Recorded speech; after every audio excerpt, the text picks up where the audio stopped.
During this section of the course, we're going to be taking a look at how to import data from an external source.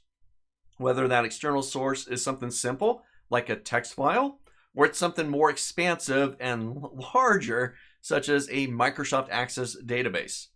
Now, we're going to take a look at both of them here. But in this section, I'm going to create two pairs of videos. There's going to be an option for 2013 Excel and older, and then there's going to be videos for 2016 and newer. The interface is going to look a bit different based on the version that you're working in. So the next two videos, one's going to be about importing text, the other is going to be about importing from an Access database, is going to be for the 2013 and older editions of Microsoft Excel.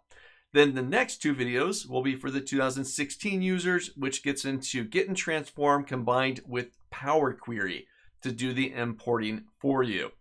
They're both the same idea. In the end, you're going to get data imported in from an external source. It's just the interface that looks a bit different. So if you look at a video and it's like, oh, my interface doesn't look like that, it's probably because you're on an older or a newer edition of Excel. So just watch for the video that relates to your version. You can still watch the other ones. It's great information to have because there's lots of different Excel copies, versions that are floating around out there, and you might run into an older one or a newer one at some point. Plus, they're just quick little videos anyways.